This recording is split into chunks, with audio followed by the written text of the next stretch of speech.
Hello दोस्तों, स्वागत है आपका मेरे चैनल हाउस ऑफ अल्फा में।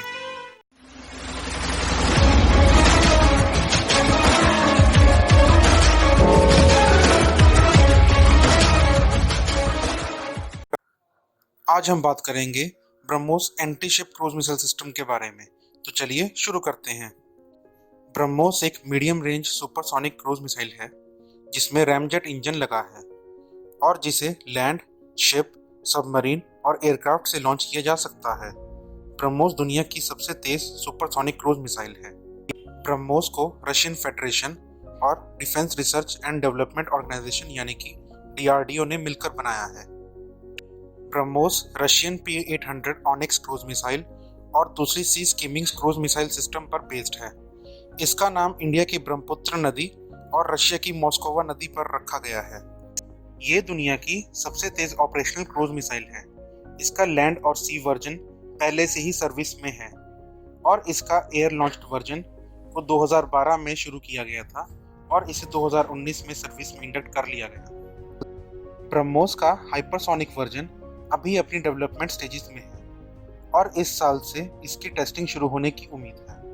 इसका प्रोपल्शन रशियन मिसाइल्स पर बेस्ड है और इस मिसाइल के $13 बिलियन के ऑर्डर मिलने की उम्मीद है।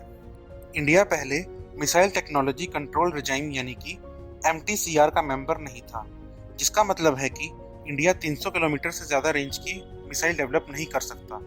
पर 2016 में इंडिया MTCR का मेंबर बन चुका है। अब इंडिया और रशिया न्यू जनरेशन की ब्रह्मोस मिसाइल की डेवलपमेंट पर काम कर रहे हैं, जिसकी रेंज 600 किलोमीटर से भी ज़्यादा होगी और जिसमें छुपे हुए टारगेट्स को हिट करने की एबिलिटी भी होगी। ब्रह्मोस एरोस्पेस को 12 फरवरी 1998 में एस्टेब्लिश किया गया था और टोटल $250 मिलियन इन्वेस्ट किए गए थे। इसमें इंडिया का शेयर 50.5% है, जो कि $126.25 मिलियन का फाइनेंशियल कंट्रीब्यूशन है और रशिया का शेयर 49.5% है, जो कि $123.75 मिलियन का फाइनेंशियल कंट्रीब्यूशन है।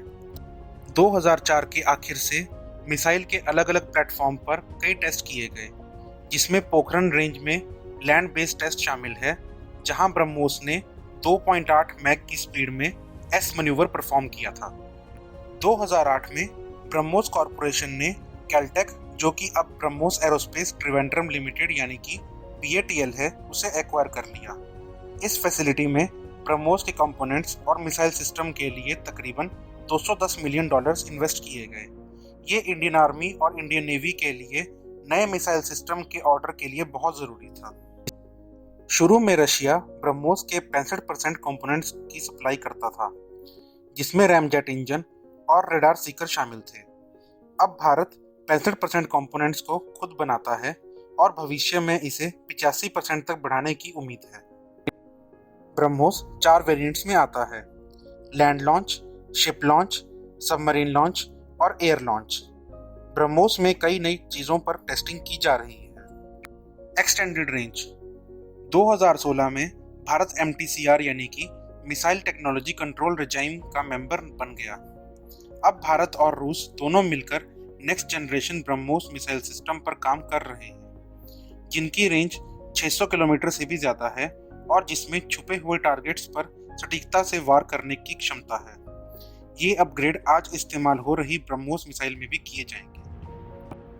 ब्रह्मोस 2 ये एक हाइपरसोनिक मिसाइल सिस्टम है, जो कि अभी डेवलपमेंट स्टेजेस में है।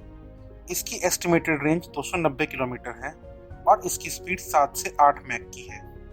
ये अभी तक की सबसे तेज हाइपरसोनिक क्रूज मिसाइल होगी और इसकी डेवलपमेंट में 7 से 8 साल का समय लग जाएगा।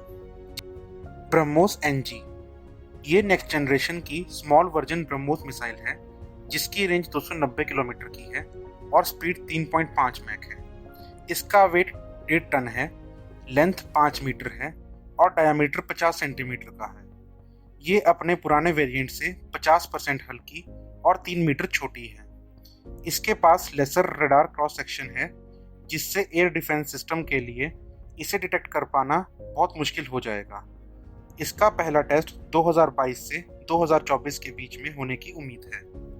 इस मिसाइल को Su-30 MKI फाइटर एयरक्राफ्ट में इंडक्ट किया जा चुका है और भविष्य में मिग 29 के, LCA तेजस, राफेल और मिग 35 जैसे एयरक्राफ्ट्स में इंडक्ट किया जाएगा। अगर ब्रह्मोस के प्राइमरी यूजर्स की बात करें तो इसमें Indian army, Indian air force, Indian navy, Russian navy और रशियन एयरफोर्स शामिल हैं। कई कंट्रीज जैसे कि फिलीपींस, वियतनाम, साउथ अफ्रीका और इंडोनेशिया ने ब्रह्मोस मिसाइल सिस्टम को खरीदने में इंटरेस्ट दिखाया है। तो आज के लिए बस इतना ही। अगर आप ऐसी ही और वीडियोस देखना चाहते हैं तो इस वीडियो को लाइक और शेयर करें और चैनल को सब्सक्राइब करना ना भूलें।